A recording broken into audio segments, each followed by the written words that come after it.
work together here on the...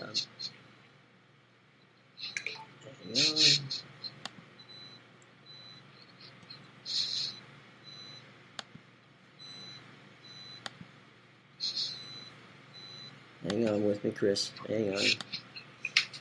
All right, here we go. Once again, we are moving forward here on the Max Wagers Network, and a little hectic, Chris. What can I say? A little manic Tuesday, but we're here, and a little late, but we are here, and that's the key. So, how you doing, buddy? Do you have a good night?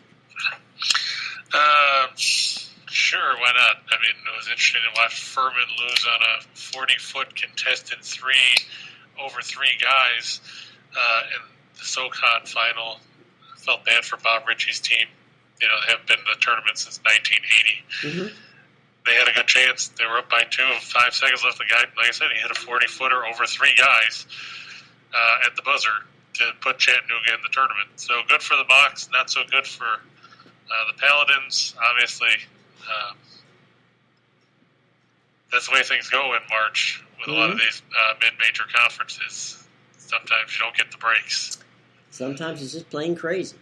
Speaking of crazy, let's talk about our wonderful sponsors who just give away crazy kind of fun stuff. And let's start with BetMGM, one of 2 promotions we got today.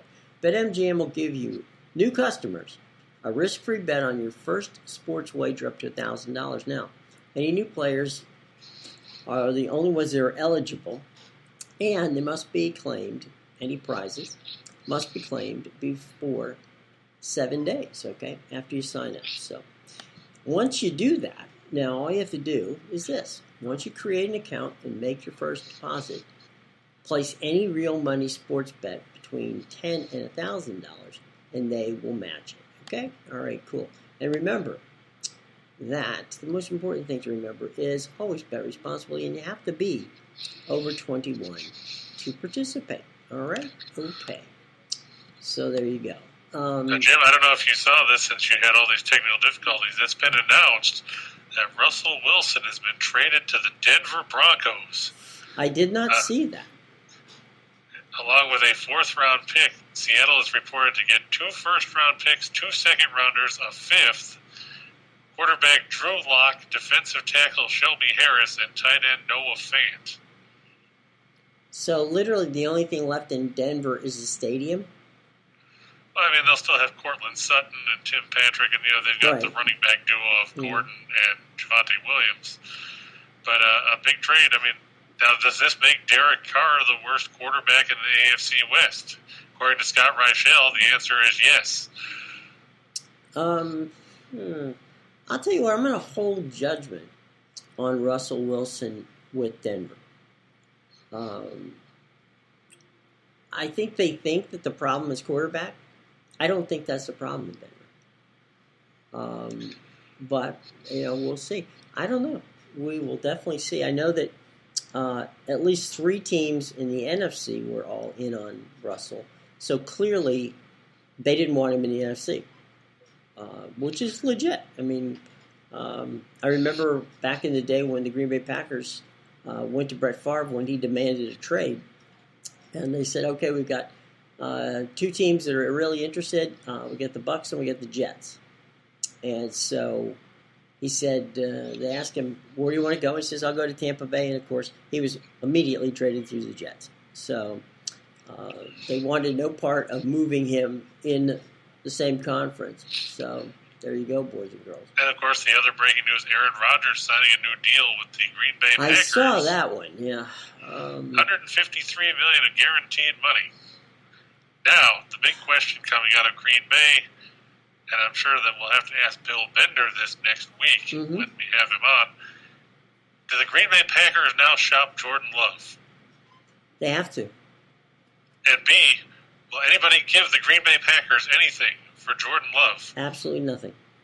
I mean, this is a mess of their own making. If you look at it, it draws parallels to the whole Jimmy Garoppolo New England situation behind Tom Brady. Right. at the end of the day, is this guy going to ever get to play? And if he's as good as they say he is, then why are you, wooing Aaron Rodgers? It's just crazy. I mean, to me, it makes no sense. Aaron Rodgers is a great regular season quarterback. Insert Tony Romo. And then after that, once the playoffs come, he either forgets how good he was during the regular season, or he just can't handle it. And a guy who's 7-7 in the postseason, which is what he is, and won one Super Bowl, which kudos to him. Nobody's going to argue that Aaron Rodgers is a talented quarterback. What they'll argue is, why in the heck are you spending $150+ million on this guy? He's 35, 36? I think he's older than that. 38? Aaron Rodgers Maybe 38? Yeah. He's 38. He'll be 39 in December. And this determines his contract is how long? 4 years, $200 million, reportedly. Oh, man. And it's all $153 million guaranteed. Okay. Trying to see if they have an actual breakdown of the numbers. They might not have them yet. I mean, how does that not crush the cap? Well, I guess because they'll make They'll probably do be deferred bank money? loaded or a ton of it'll be signing bonus money and everything else. Deferred cash. Yeah. Yeah. I'm like I said, with Rodgers, I saw that. These two things I don't get. I don't get Rodgers signing, the Packers signing Rodgers to that much money and that long a deal, which we all know doesn't necessarily have to be that long. And the other one is Russell Wilson to Detroit. I'm sorry, to Denver. My big question, and this would be a great thing that we could ask Rock Riley, is was Tampa Bay even in on Russell Wilson? I can tell you that no. They weren't. And the reason behind that is they like this Trask kid, and they will be willing to try.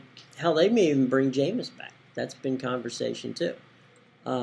So I think that no, they didn't want to get into the situation of giving away their future for somebody who may or may not fit in that system. And if you look at what Denver gave away to get Russell Wilson, that's a heck of a bounty that they got. Well, and there's reports now that Seattle could try to move DK Metcalf as well, which would be, I guess you'd be signaling that, hey, we're rebuilding for the future because we don't think we're doing anything right now.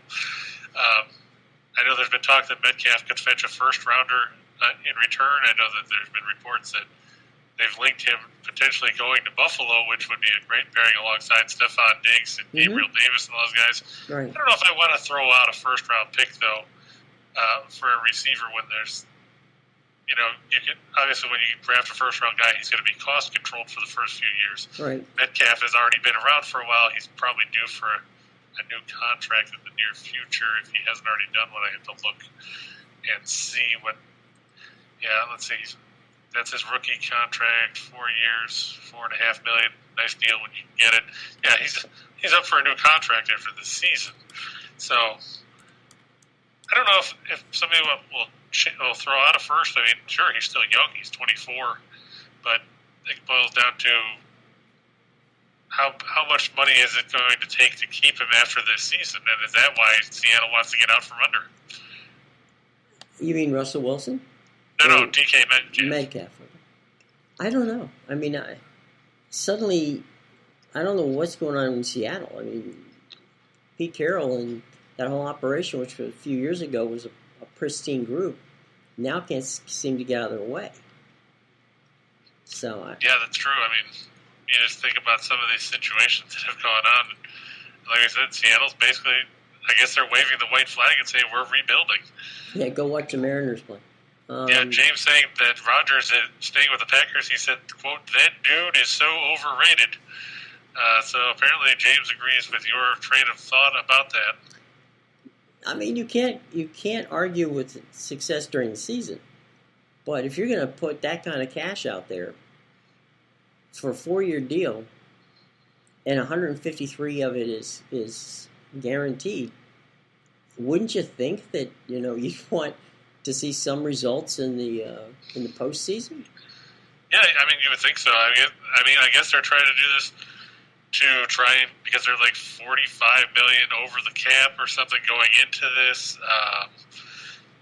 So it'll cut down on what his number would be. They're still going to try to get Devontae Adams back. I guess they're trying to see if we can get the gang back together one more time. I just don't know if it's going to work. Thomas, the deal is 4 years, $200 million is what's being reported. Like I said, 153 of that money is guaranteed cash. So Rodgers, just got paid well into his early 40s at this point. Right.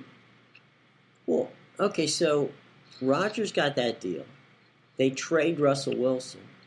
So basically the two quarterbacks that everybody was talking about being the linchpin of this potential trade situation. We'll put Garoppolo over in a little side situation here.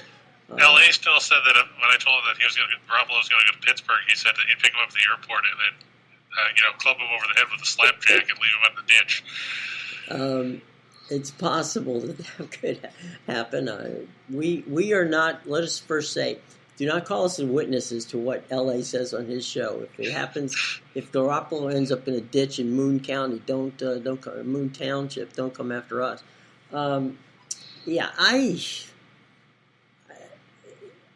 This is the amazing thing. What looks at this point in time is that the best free agent quarterback on the market is Jameis Winston. Now, here's another question for you. And again, this is why somebody like Rock would be interesting to ask. Will the Bucs try to get after Deshaun Watson if Houston deals him? No. So they're either it's either going to be Jameis or it's going to be Kyle Trask. No. Because nobody wants to believe that Blaine Gabbert is going to be the starting quarterback for the Tampa Bay Bucs. I think what they're going to do, from the Buccaneers standpoint, Bruce Arians and the OC, Leftwich, Brian Leftwich. Leftwich and Arians were really high on Teddy Bridgewater. They liked what they saw when he ran Sean Payton's offense in New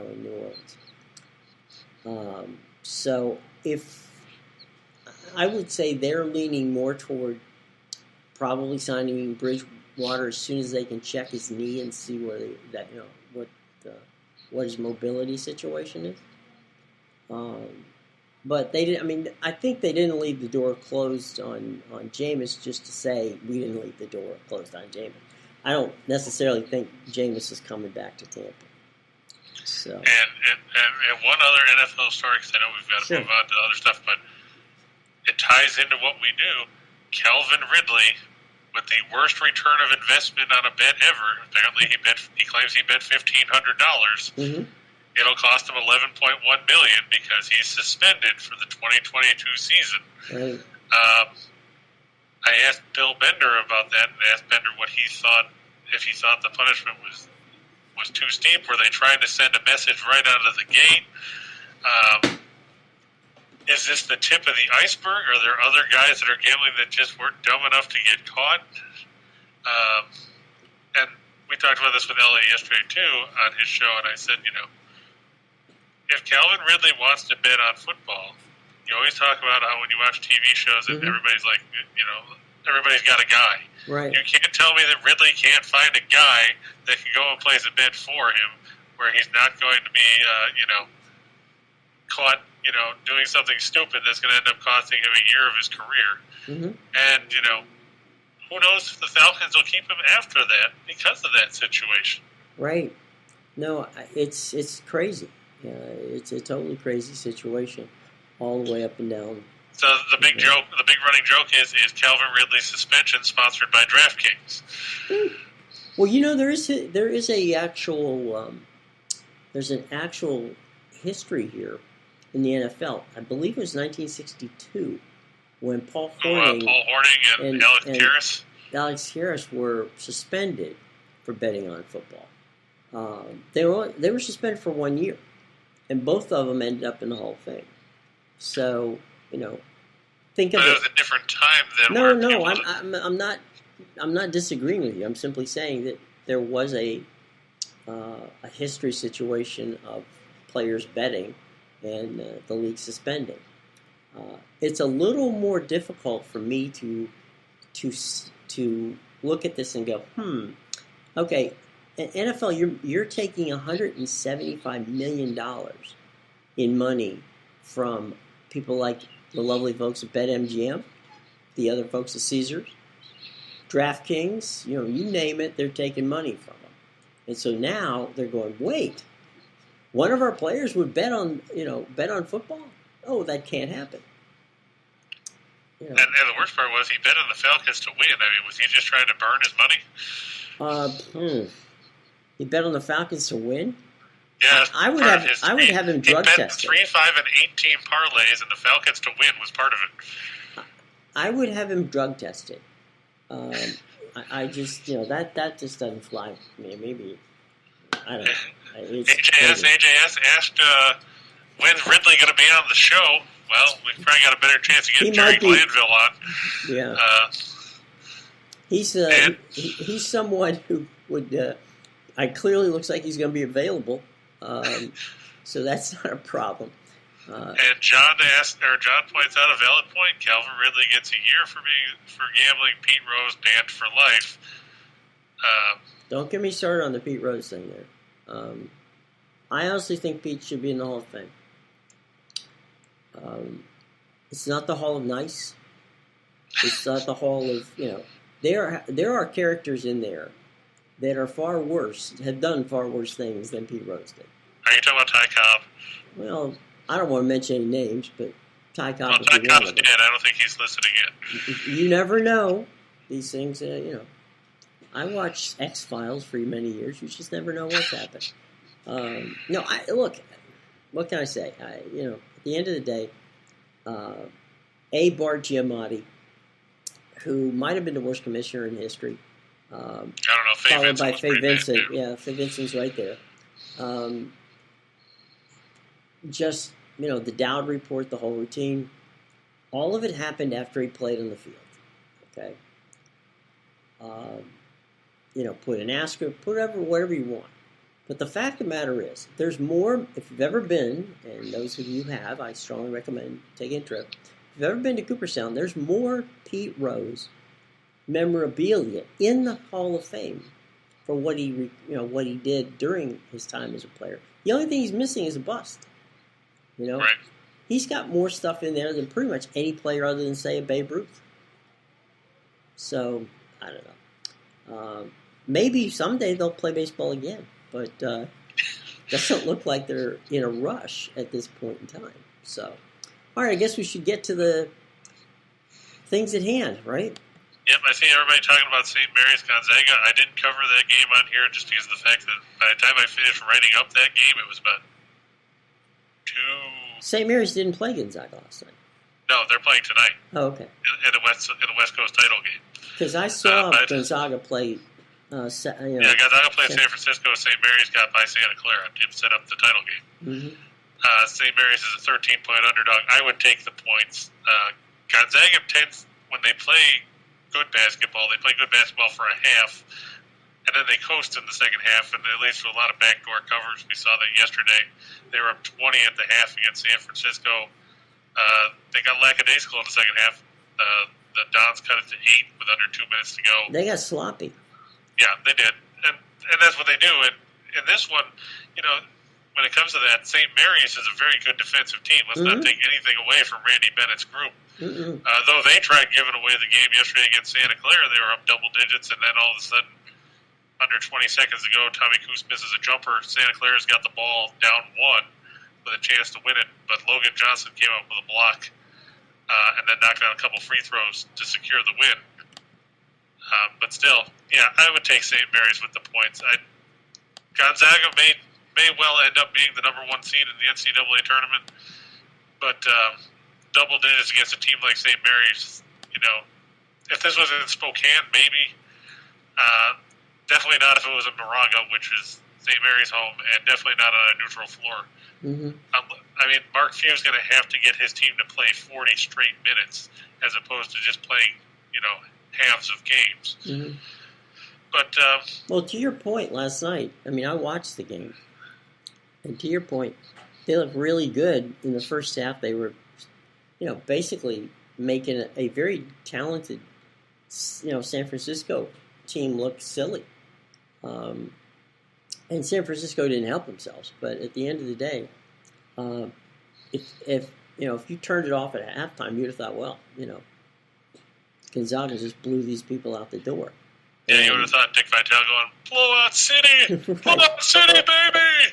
It's a log. Yeah, no, it's crazy, but at the end of the day, they just, you're right, they kind of sleepwalk and make mistakes, and you can't do that in the tournament, in the NCAA. Yeah, and you may push yourself right off the one line. That's true. Well, I don't know if they'll push themselves off the one line at this point. Mm-hmm. Because, they've only got one game left. They're still the number one team in the country. Right. If they lose to St. Mary's, I don't think it's going to push them off the one. Right. But still, they can't play basketball like that in the tournament. You play 20 bad minutes against some team that you've never heard of, which 20 years ago, nobody heard of Gonzaga. Other than, you knew John Stockton played there. Right.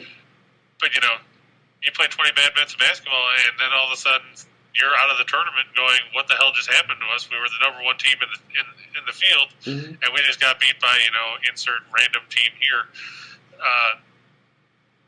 And that's it.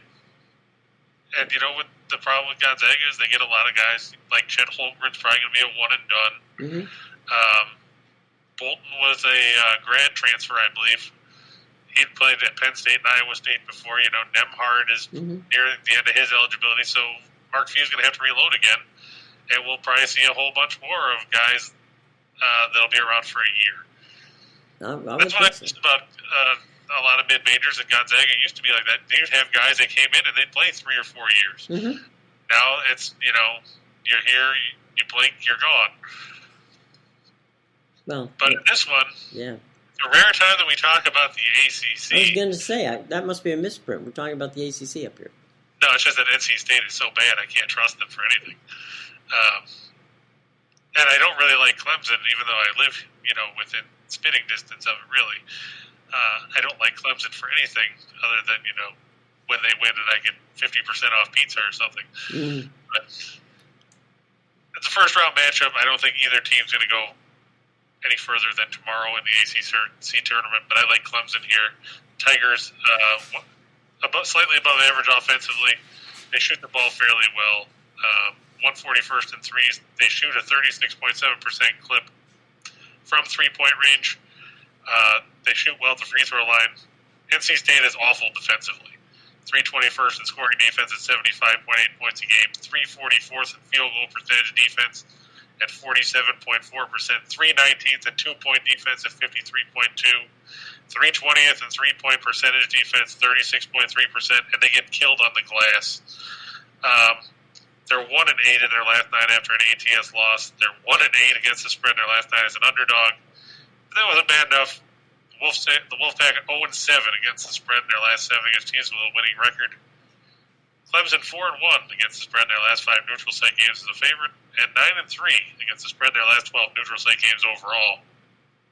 Let's face it, NC State, I feel bad for Kevin Keats. I thought that his team would have been a lot better than what we've seen. But their season comes to an end. A disappointing campaign comes to an end. Right. It's those are two programs that at one point in time, not that long ago, were very, very strong programs. And now, I don't know, maybe we're beginning to see the watering down of the ACC. I think you're right. I mean, somehow Lenardi says that there's 5 ACC teams that would get in the field today. I don't know how many of he's projecting to get past round 1, because let's face it, there's not a lot of good teams in the conference. I mean, I could pick 2, Duke and Carolina. I can see Wake, and I can see Notre Dame, but I don't know who the 5th team is. Yeah, I forgot Notre Dame for a minute. But Notre Dame, they're still putting down near a double-digit seed line, even though they finished second in the conference. So what does that say about the ACC as a whole? It says that, up until this week, they only had one or two teams in the rank. We suck. Yeah. I don't know. It's crazy. But, yeah, the ACC this year, you got to wonder, It's the same thing that happened with the ACC in football. You had Clemson fall off the mountaintop. And all That's true, which was nice for me because I got tired of hearing about Clemson every 5 seconds. Every Dabo Swinney press conference, yeah. And every conference about how DJ Uiagalelei is going to be the next Trevor Lawrence, who is going to be the next Deshaun Watson, who is going to be the next Taj Boyd, and so on. And on and on and on. It's the reason you saw Miami jump in and give, Cristobal that big contract, as well as hiring the athletic director from Clemson. So, that was. And I'll be interested to see what Brent Venables does in Oklahoma too. He's going to do well. I think he's a good recruiter and he's a good coach, and that's a hard combination to beat. But speaking of beating, Clemson will be beating the Wolfpack tonight. I assume the games are played in Greenville, right? They're being played. No, I think the ACC tournament is being played. I think it's Greensboro. Yeah. Oh, okay. Yeah, because they basically, for years that was the bane of Gary Williams, who was coaching Maryland at the time's existence. Yeah, he used to hate going there. He used to hate going there, and there might be. The one guy. No, I'm mistaken. Jim. They're not playing there. They're playing at the Barclays Center because that's the perfect place for ACC basketball. Yeah, they're playing. Let's go to Brooklyn, sure. Good old Brooklyn, yeah. And next they're going to play the Big East tournament at the Thomas and Mack Center at UNLV too. Right. Yeah. Hey, you know what? Why not? Oh man, that's the Barclays Center. I forgot that they were going to play up there. They don't even have a team in that region, so right. No idea. All right, well, they liked it because I guess the Big East, of course, has always had their tournament in Madison Square Garden. Forget the fact that all of the teams in the original, group of, of the Big East were all teams that were on the I-95 corridor there. So, right. There's that. But all road leads to Brooklyn. And look, if nothing else, you can get some good pizza. All right, fair enough. Well, that's true. I mean, you can't go wrong with pizza. Nah, of course not. And in Brooklyn, there's 3 or 4 places. I'll tweet them out later for you. Okay, Marist. Now, Allie, I watched a little bit of her show earlier today on the Max Wagers Network here, and she had a bunch of people all over this Marist team. Yeah, I mean, I like Marist. Nobody really talks about them because they play in the Metro Atlantic. Everybody knows that the Metro Atlantic's probably going to be Iona's place to walk out and, go dancing again for Rick Pitino. Marist, they're 1 game below 500, but John Dunn's team plays good defense. Their last 2 games notwithstanding as they lost to Canisius and Niagara, but before that, they had reeled off 6 straight wins, which is saying something. I mean, sure, they didn't play Iona in that stretch, but they played Iona tough in the 2 meetings they had against them, losing by 7 and by 3. Here they get to play Quinnipiac, which everybody loves Quinnipiac because it's in the middle of Connecticut. And you talk about, we just talked about Marist winning 6 straight before dropping their final 2. Quinnipiac comes in with 6 straight losses and 9 losses in their last 10 games. Not really the way you want to go into a tournament if you're the Bobcats and Baker Dunleavy.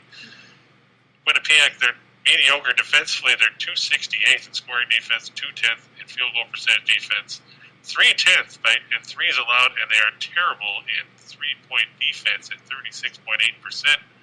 Meanwhile, Marist is better on the defensive end of the floor, ranking 138th in scoring defense, 78th in field goal percentage at 41.4, 98th in 2-point defense, 229th in threes allowed, and 134th in 3-point defense. Quinnipiac, in that 10-game stretch where we said they won 1 of 10, they've actually covered in 3, so good for them. They're 1-7 against the spread in their last 8 neutral site games. 1-4 in their last 5 neutral site games as an underdog. And Marist has won 3 of the last 4 meetings. I think 2.5 points is a little low. I know that they won by 1 the last time they met, but I like the fact that Marist has played good down the stretch. They should get the win here. Yeah, I mean, if you look at it, the Quinnipiac is where most people watch and find out about the polls for presidential races, and for, they're known for their statistics, and unfortunately for them, they don't add up. So, I mean, if you look at it. Now you have audio and replay. What's going on? The podcast thing again? No. It was just a weird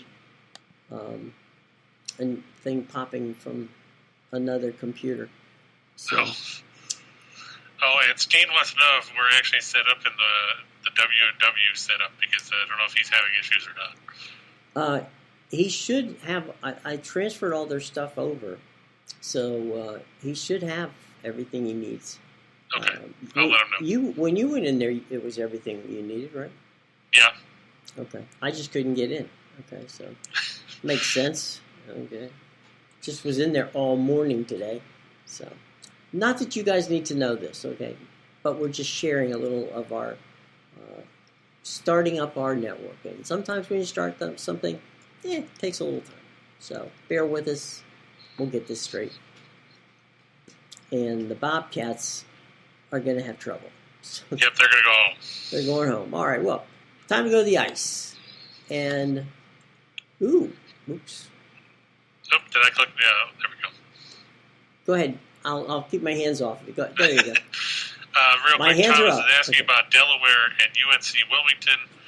Boy, I'll tell you what, Wilmington got very lucky yesterday against Charleston. I thought Charleston was going to pull it out late. They got called for that late charge with a couple seconds left when they had the ball and a chance to win.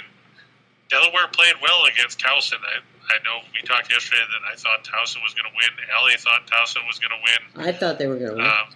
I felt, you thought they were going to win. I felt bad because Nathan thought Delaware was going to win, and we talked him out of it. Right. So I'm going to blame Jim for that. All right, fair enough. I'll take it.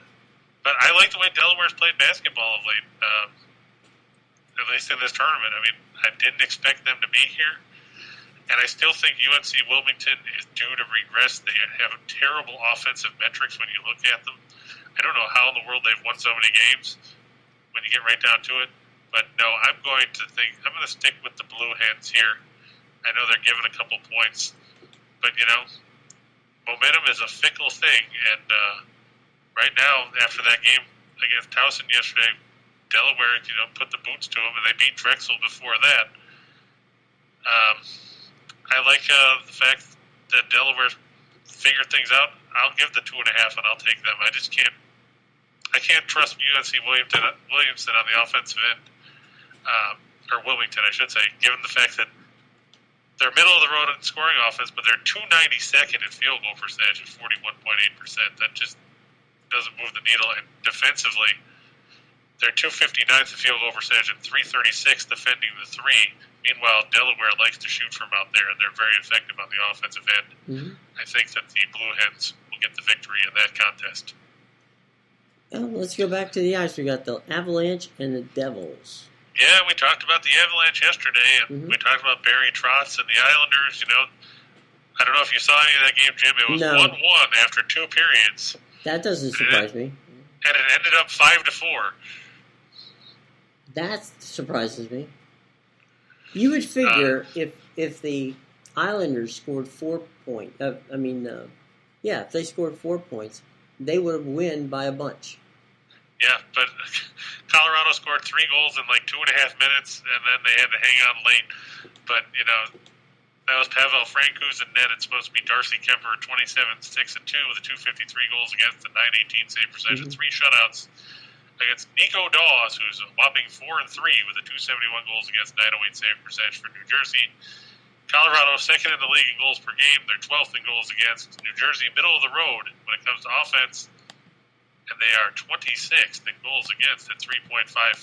Not a great matchup when you're dealing with a Colorado team that, like we said, can explode at a moment's notice. Just asked Semyon Varlamov last night.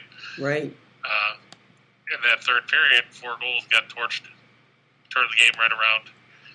Colorado 5-0 in their last 5 against the Metropolitans. They're 50-10 in their last 60 against teams with a losing record.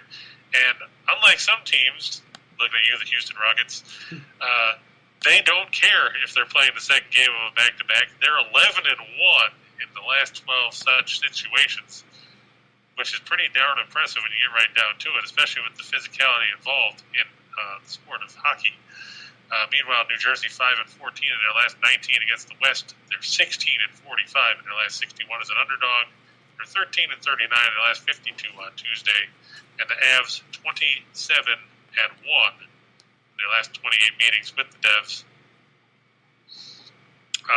Look for them to get the win on the road, even though it's the second game of back-to-back. Yeah, it's a bit crazy, to say the least.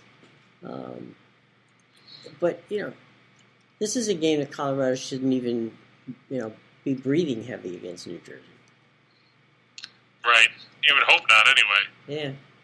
This should be a walk in the park. So, all right, we got Colorado and Jersey on to our next one, the Golden Knights. The city of brotherly love. And the Flyers. Yeah, the Philadelphia Flyers, the Philadelphia Dumpster Fires, let's be honest. They're not that good of a hockey team. Things haven't gotten any better. Vegas, 32-21-4. They're 16-8-1 on the road. The Flyers, bad. I'm not even going to read their record. That's how bad it is. Robin Lehner is expected to make his return tonight for the Knights. He's 21-14-1 with a 279 goals against, a 909 save percentage, and 1 shutout. Meanwhile, Carter Hart, 10-18-6 with a 294 goals against, a 910 save percentage, and 1 shutout expected for Philadelphia. The Golden Knights are 13th in goals for at 3.16. They're 16th in goals against. The Flyers don't score goals. They're 29th in the league at 2.53. They're 24th in goals against at 3.42. The Knights 8-1 in their last 9 as a road favorite. They're 52-18 in their last 70 against teams with a losing record. They're 11-4 in their last 15 on the road. Flyers 1-7 in their last 8 when their opponent scores 2 or less in their last game. The Knights coming off a 2-1 win over Ottawa. The Flyers also 1-6 in their last 7 on Tuesday, and they're 3-15 in their last 18 when their opponent gives up 2 or less. Like we just said, it was a 2-1 win for Vegas against Ottawa. You have to think Vegas will go on the road in the city of brotherly love, and I know that they've got a game Thursday where Jack Eichel will make his return to the KeyBank Center and face the Sabres, but I don't think they're going to look ahead. Look for Vegas to beat up the Flyers as the Broad Street Bullies turn into the Broad Street Wimps. And so it goes. It's funny when you look at franchises. I mean, we're talking about, with Philadelphia, we're talking about a franchise that for many years was as proud a hockey franchise as it was in the business. And it's really been 5 or 6 years since they've even been overly competitive. That's true. And Jim, if you want to check the chat there, I told you what Steve just told me. Okay. It's in the private chat there. But, yeah, you're right. The Flyers, gone are the days of Bobby Clark and Bernie Parent and Reggie Leach, and even going to Ron Hextall, or the Crazy Eights line with Lindros and Fedek and Mark Recchi. Gone are those halcyon days when the Flyers were quasi-relevant in the Eastern Conference. They've now found themselves as a denizen of the basement, along with teams like the Sabres and the Devils, with nothing to look forward to but an early trip to the golf course and first dibs at going to Jim's or Pat's or Geno's for cheesesteaks. You have to feel bad. Fred Shero somewhere is vomiting seeing how poorly this team has played. And I wonder what Ed Snyder thinks of the organization? Probably not much. I mean, because you're using the term organization, and that's not necessarily what we're seeing going on in Philadelphia these days, which is This is true. painful because, not painful to me because I'm not a fan, but if I were a fan of Philadelphia, that would be another thing. But, you want to see them competitive at least, and they just haven't even been that. So before we get to our NBA, which is coming up next, we have another one of our BetMGM promotions for you. What we want you to do is take advantage of this wonderful promotion. It is for first-time users of the BetMGM app. If you deposit and place a bet of $10 on any NBA game, and you get $200 if either team hits a three-point shot. Okay? So, not a bad deal. All the information is in the show box below. Remember, you have to be 21 years of age, and by all means, always wager responsibly. So, our two BetMGM promotions are in the show box below, as is our new lineup on Max Wagers Network, and all the good things that you need to know, including stuff that we're going to talk a little bit later about things that Chris provides for you all. You can't email him, though. It's in the show box below. All right, Chris, let's hit the hardwood and go over to the association. Ready? Yep. And we're going to start with the Milwaukee Bucks, Yep. who are favored by 3 billion points over the Oklahoma City Thunder. But let's face it, the Oklahoma Thunder are not very good. The Bucks 40-25 overall. They're 17-13 on the road. The Thunder, meanwhile, 20-44. They're 9-23 on their own floor at the Paycom Center. And we've talked about this before. The Thunder, the Pistons are happy they're in the league because Detroit's 29th in a lot of categories. The Thunder dead last in scoring offense at 102.1 points a game. They're last in field goal percentage at 42.2. And they're last in three-point shooting at 31.2% this year. Meanwhile, they're facing a Bucks team that's third in the league in scoring offense at 114 points a game. They're 14th in field goal percentage, and they're 6th in three-point shooting. The Thunder are expected to not have Lou Dort, Josh Giddey, Mike Muscala, Jeremiah Robertson Earl, and Kendrick Williams. Derek Favors is a question mark. Also not suiting up for the Thunder, Kevin Durant, James Harden, Russell Westbrook, Serge Ibaka, and Coach Billy Donovan. Let's face it, the Thunder, they're not a great team when they're healthy. They're less of a team when they're minus. They're second and third leading scorers in Dort. Great team when they're healthy. That means Gilgeous Alexander is going to have to try to shoulder the load by himself. That's a tough task to ask of anybody on such a bad team, especially facing a team like the Bucks, who will have Antetokounmpo and Middleton and Jrue Holiday and all those guys on the floor. The Bucks 7-1 against the spread in their last 8 on Tuesday. 4-1 in their last 5 on the road. 5-2 against the spread in their last 7 against teams with a losing record. Thunder 1-4-2 in their last 7 against the spread at home. Wait, those numbers are not good by any stretch of imagination. And Milwaukee Milwaukee understands that they have a legit shot at a title here, and it would be a repeat. Yeah. So, ain't a bad team there. Oklahoma is a bad team.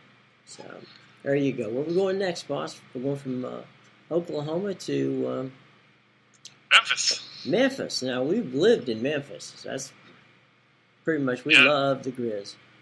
Yep. Who doesn't love the Grizzlies? The Grizz at home, they're favored by 5.5 points over the always exciting New Orleans Pelicans, who can't figure out if they want to play good basketball or bad basketball. They seem to fluctuate depending on the stretch. Unfortunately for them, this game's not at the Smoothie King Center, where they're 15-17. They're on the road here, where they are 12-20, facing a Memphis team that moved into second place in the Western Conference thanks to Golden State's loss last night to Denver on the road. The Grizz 44-22 overall. They're 22-10 at home.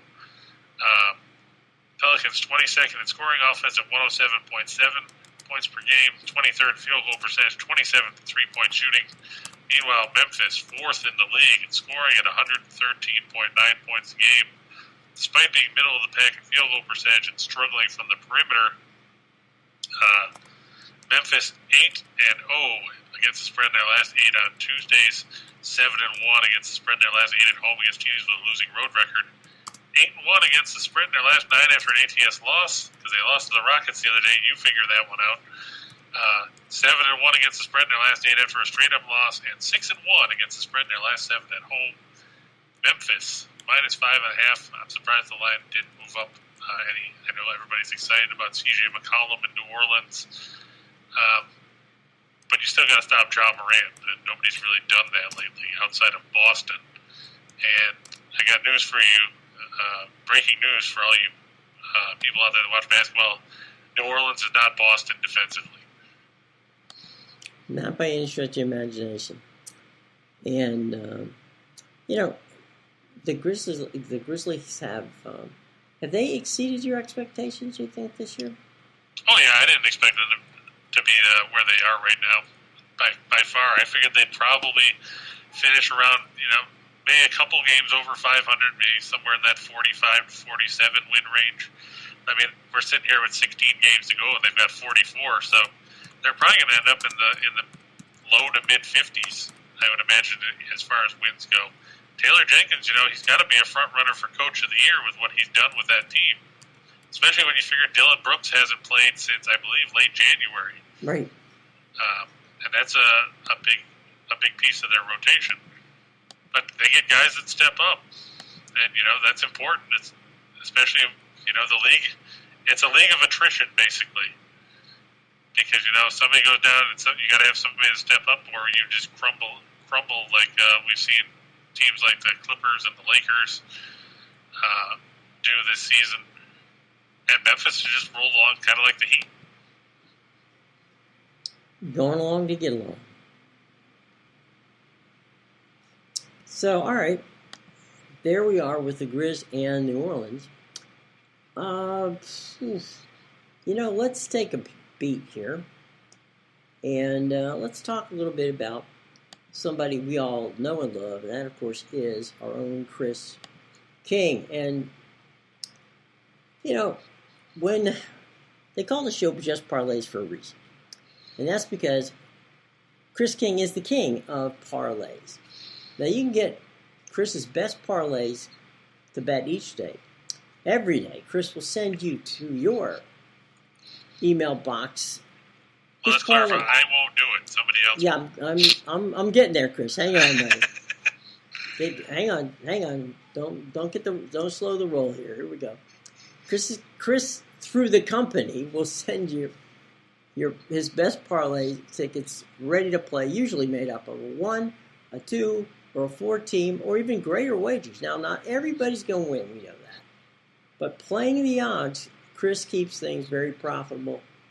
And in the last 2 weeks, he's had winners of 6 2-team parlays, 2 4-team parlays, 1 6-team parlay, 2 8-team parlays, earning anyone who bet $100 in the estimation of a little over $30,000. I choked up there for a second. $30,000. So, by all means, folks, we love our Chris, and he does a great job. Now, what you want to do is go to the show box below. The only way you get this is to click on the icon. There's a little thing down below. Click on it. It'll take you to the page. It'll explain everything you need to know, and that's how you set it up. Okay, so please, if you want these parlays from Chris sent to you, just follow the description in the show box below, and guess what? You'll get it. Okay, cool. All righty, so it's 2 for the money time. Yep. And we just talked about Memphis. They're back. I'm going to ride Memphis. I'm going to take them. I'm going to go with Clemson. Like I said, NC State is terrible. Can't stop anybody defensively. I don't expect Clemson to go any further in the ACC tournament than tomorrow. But, to get to tomorrow, you got to win today. And that's what I think Clemson will do. NC State, they can go home and plan for next year because they're not going to prevail here. And then on the ice, we talked about the Avs and the Devils. I know Colorado's playing the second game of a back-to-back, but you know who doesn't care? Colorado Avalanche. I was going to say, I know. New Jersey, you know, they're kind of like Buffalo, where they've got some young talent that, you know, hopefully they can get to come together and develop and turn into a decent franchise. It's not happening right now. And running into a team like Colorado who can torch you at a moment's notice doesn't bode well for them. Take the Avs and take the Knights over the Flyers. I just don't trust Carter Hart. I don't trust Martin Jones. I don't trust anybody that the Flyers put in net because they can't keep the puck out of it. And on the other end, they can't score.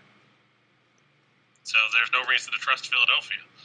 No, this ain't Rocky. So, all right. Let's go for the show. All right. We're going to talk about, look at that, the Brooklyn Nets are only a 3-point favorite on the road in Charlotte. Now, Kyrie Irving and Kevin Durant, those guys are going to be on the floor for the Nets. Meanwhile, Charlotte still won't have Gordon Hayward. So I like the Nets here. I'm surprised the line hasn't moved that much. It was 2.5, so I think it went up half a point to 3 now. Is Michael Jordan coming out of retirement too? They might get Bugsy Bogues, too. Who knows? That's true. Yeah. That might push it to 5. Yeah.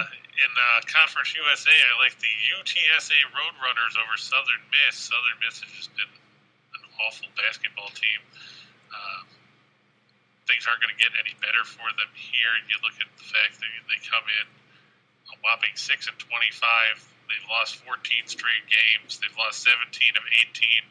And if you want to go all the way back to right after the day after Thanksgiving, they were 4-2 after beating UC San Diego on Thanksgiving Day. Since then, they're 2-23. Ouch. Now, sure, one of those wins was over UTSA back in January when they won by a point. Then they proceeded to lose by 19 to UTSA in an overtime game in the second meeting. That's right. They lost by 19 in overtime, getting outscored 22-3. If you get outscored 22-3 in overtime, were you ever really in the game? The answer to that question is no. So I'm not going to trust Southern Miss in that one. I'm surprised Jay Lander hasn't been sacked yet. On the ice, I'm going to go with Tampa Bay on the road over Winnipeg. I know the Jets are at home, but Tampa Bay has been playing well of late. They won, I think, 9 of their last 10. And they're clicking right now. And then Nashville at home over Dallas.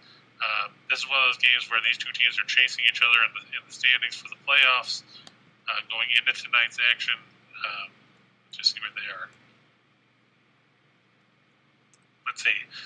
Dallas is tied for third in the Central Division with 67 points. Nashville's right behind them with 66. Playing at home, you got to go with the Preds. The Preds are 15-10-0 at home. Dallas just 12-13-2 on the road this season. I don't trust the Stars here. They lost last week, but Nashville retired Pekka Rinne's jersey here, and they're going to lose again. Well, what's a mother to do? They really just can't handle success. Well, they can't handle being on the road anyway. There's that too. It's just crazy. I mean, you were just talking the other day. We got so many teams bunched at the top in these divisions, and then there's teams like Winnipeg and some of these other guys that just can't seem to get out of their own way. Right. And that's the problem, it's crowded in the West. Like I said, You've got in the Central, you've got St. Louis is in second place with 71. Then Minnesota and Dallas have 67, and Nashville has 66. But only 3 of those teams are going to get guaranteed slots. Right. In the Pacific, you've got the Kings have 71, Vegas has 68, Edmonton has 64, Anaheim has 63, and Bruce Boudreau and the Canucks have 62. And again, so you're talking about 11 teams that have between 62, 10 teams because Colorado's running away with everything. Right. And then if you take out Calgary in the Pacific, you've got 9 teams between 62 and 71 points battling for 6 spots. So it's going to be interesting how that plays out, and it's going to be interesting to see who buys and who sells at the deadline because of it. Well, yeah, I think we both think that Vancouver's going to be a buyer. And, as I said before, Washington thinks that they're definitely going to be a buyer. How many positions, I don't know. But definitely they're going to be a buyer. I wouldn't be surprised. Pittsburgh's there. I mean, I wouldn't be surprised if they put, they put something out there. At the end of the day, it's who's got, you mentioned it the other day. Which team has the kind of, people on it or makeup of it that you can lose somebody and it's not going to hurt you. And most of the time, that's where you trade bad contracts for bad contracts, or you take on a bad contract if this player's super, and you basically say, look, I'll take 80% of the cash of that contract. You just handle the final 20. So that's what happens, and it's kind of a weird situation. But I do think that there's gonna be at least 5 or 6 teams, maybe 7 teams that are buyers this time around. Right. Doesn't mean they're going to get what they want, but they're definitely going to be buyers. Well, that's the way it works, though. Sometimes you go to the store and you get what you're looking for. Sometimes you go to the store and you come back with bologna and hot dogs. That's right. Those are the good days. Mm-hmm. So there you go. All right, so we should go to the list, right? Yep. All right, off we go. Look at all these great teams that nobody's ever talked about. That's right, Cal Baptist. All right, I'm going to have to. I have never, until you just showed me this, seen Cal Baptist, and I have no earthly clue what that other team is. The UTRGV. Well, it's Cal Baptist. They're in Riverside. Okay. They play in the WAC. They're taking on the University of Texas Rio Grande Valley. Whoa. The Vaqueros. All right. Whoa. Okay. Yep, I know. It's a catchy name, isn't it?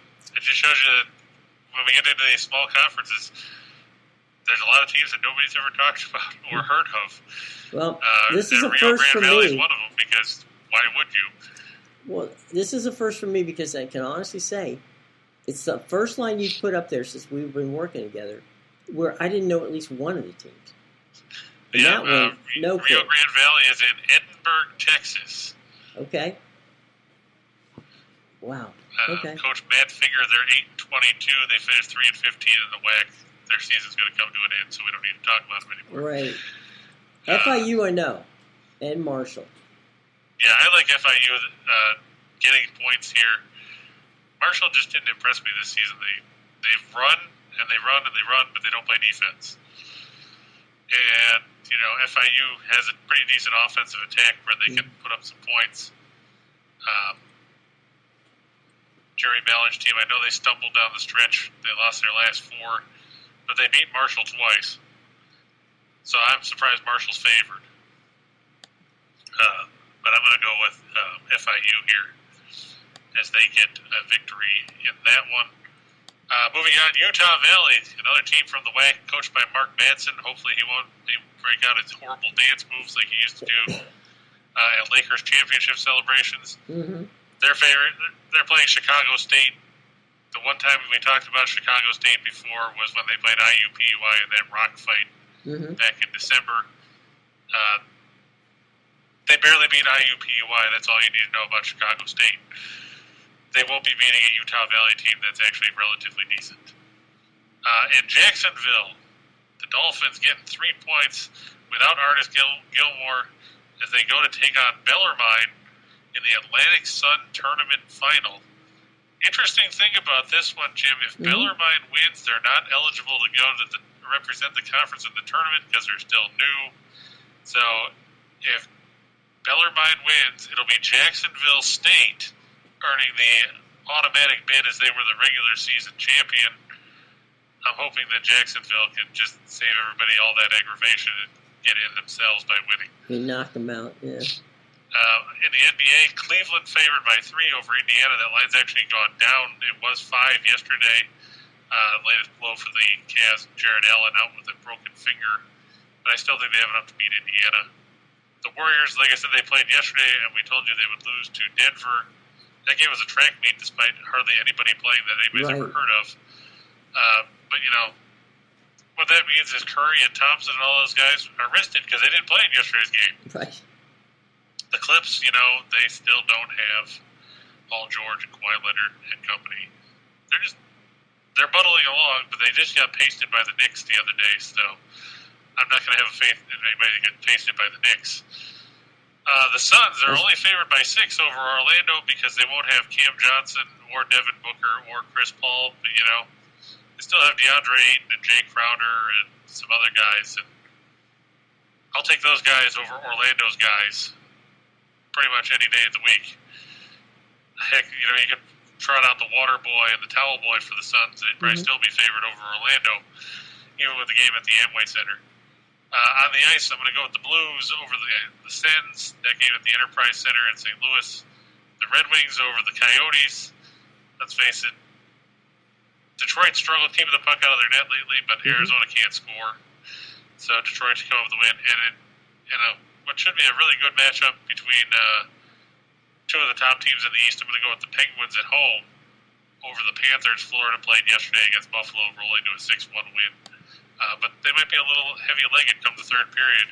Good goalie matchup there, Sergei Bobrovsky against Tristan Jarry. It's definitely a nice setup. You got some good guys playing against each other there. It's funny as we get down here to the stretch to run. Who do you like in Conference USA? We talked about them and some of the teams they've got. They've got a couple of decent little teams in that conference. Well, I really like, and it's strange when you look at it, but I really like what Western Kentucky has. Western Kentucky, their center Jamarian Sharp is 7'5". Whoa. Is he Manute Bowl type 7'5", 105 pounds, or what is he? No, he's about 240, 245, somewhere in that range. That's still light for a guy that big, but yeah, okay. True, but I mean, he's a shoddy racer. Okay. You look at his numbers here. Let me take a quick look at them. Because I was looking at them the other day and I thought they were ridiculous. He doesn't put up a ton of points. He's only a freshman. Oh, okay. So he can grow into his body. Yeah, he averaged 8.3 points, 7.5 rebounds, and 4.6 blocks. Oy. He shot 72.7% from the field and 42% at the line. You got me, boss. So he's basically Shaq. Yeah. He had a triple-double back in November against Alabama A&M when he had 10 points, 12 rebounds, and 10 blocks. He's blocked at least 7 shots 5 times. He's blocked at least 6 shots 10 times. Seriously. So, basically, Jamarian Sharp is the new version of Mark Eaton, who I loved when he played in Utah. True. The late Mark Eaton, I should say. But yeah, when you've got a guy that's going to wreak havoc in the paint and make teams think 2 or 3 times about coming in there, it makes you a dangerous team defensively. And you look at the numbers, Western Kentucky, they were middle of the pack in scoring defense, but they like to run. And I watched a play in transition the other day against Marshall where on one end, Sharp blocked the shot and then ran to the other end and caught an alley-oop and dunked it. Wow. So, for being 7'5", he's a pretty athletic guy. And with coupled with Davion McKnight, Cam Justice, and Jarris Hamilton, Josh Anderson, you've got 4 guys that average in double figures. So he's not trying to do it all by himself on the offensive end. I'd watch out for Western Kentucky. They could really screw with some people in the Conference USA tournament, and if they were to somehow get through, they would not be a matchup I would want to see when it comes to March Madness. Can you imagine a team like Kansas or something like that going up and having to see a guy like that in the middle of the floor? Well, who was with the way Bill Self's team plays? No, who was the kid? Remember that played for Central Florida? The big kid. Oh, Tackle Fall. Yeah, he carried UCF for a ways there in the tournament, and nobody wanted to see him. Yeah, and that's a valid comparison too.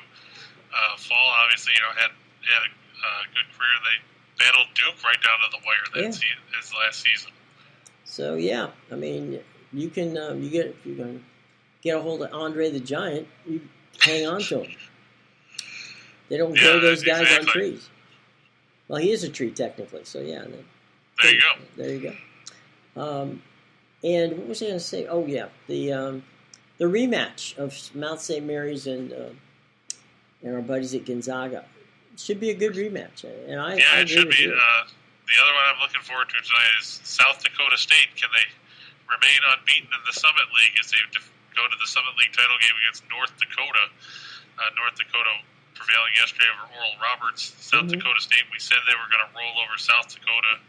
They were up 55-30 at the half before coasting the rest of the way to win 83-60-something, I think it was.